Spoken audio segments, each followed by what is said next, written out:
బత్తాయిల ధరలు భారీగా పడిపోయాయి. దీంతో సరైన ధర రాక రైతులు తీవ్రంగా ఇబ్బందులు పడుతున్నారు. నల్గొండ జిల్లాలో భారీగా పడిపోయిన బత్తాయి ధరలపై ప్రత్యేక కథనం. నల్గొండ జిల్లాలో వరి, పత్తి పంటల తరువాత అత్యధికంగా బత్తాయి తోటలను రైతులు సాగు చేస్తారు. నల్గొండ జిల్లాలో ప్రస్తుతం 40,000 ఎకరాలలో బత్తాయి సాగు జరుగుతుంది. 10 ఏళ్ల క్రితం నల్గొండ జిల్లాలో 4 లక్షల ఎకరాలలో రైతులు బత్తాయి సాగు చేయగా, నీటి వనరులు పెరిగిపోవడం, బత్తాయి ధరలు తరచూ హెచ్చుతగ్గులకు లోనవుతుండడంతో చాలామంది రైతులు బత్తాయి తోటలను తీసివేసి వరి సాగుకు మొగ్గు చూపారు. దీంతో ప్రస్తుతం 40,000 ఎకరాలకు బత్తాయి సాగు పడిపోయింది.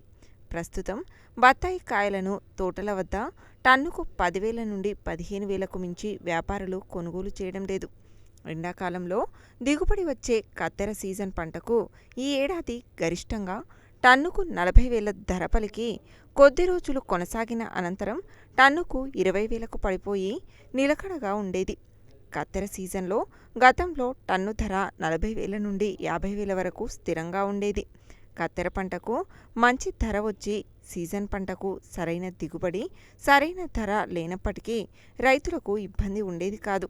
కానీ గత 2 ఏళ్లుగా అటు కత్తెర పంటకు, ఇటు సీజన్ పంటకు మార్కెట్లో సరైన ధర లభించక బత్తాయి రైతులు తీవ్రంగా ఇబ్బందులు పడుతున్నారు.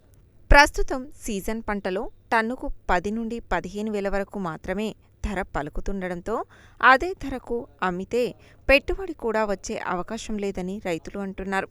ధర పెరుగుతుందేమో అని ఎదురుచూస్తున్న రైతులకు ధరల సంగతి పెరుగుడు ఏమో కానీ బత్తాయి పండ్లు పండి రాలిపోతున్నాయి. అటు ధర పెరగక ఇటు పండ్లు రాలిపోతుండడంతో బత్తాయి రైతులు తీవ్రంగా నష్టపోతున్నారు. కొందరు రైతులు వచ్చిందే చాలని వ్యాపారులు అడిగిన ధరకే పంటను అమ్మివేస్తున్నారు. బత్తాయి మార్కెట్లో కమిషన్ ఏజెంట్లుగా వ్యవహరించే దళారులు సిండికేట్గా మారి ధర పెరగకుండా చేస్తున్నారని రైతులు ఆరోపిస్తున్నారు.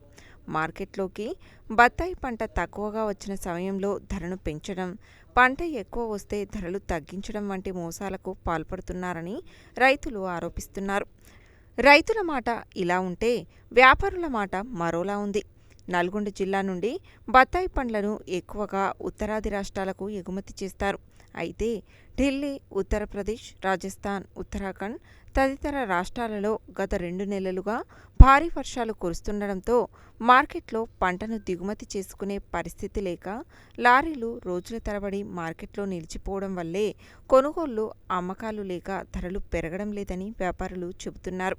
గతంలో రోజుకు 20 లారీల బత్తాయి పంటను అమ్మగా ఇప్పుడు రోజుకు 5 లారీలకు మించి బత్తాయిలు అమ్ముడుపోవడం లేదని, మార్కెట్ పరిస్థితి ఎలా ఉందో దీనిని బట్టి చెప్పవచ్చని వ్యాపారులు అంటున్నారు.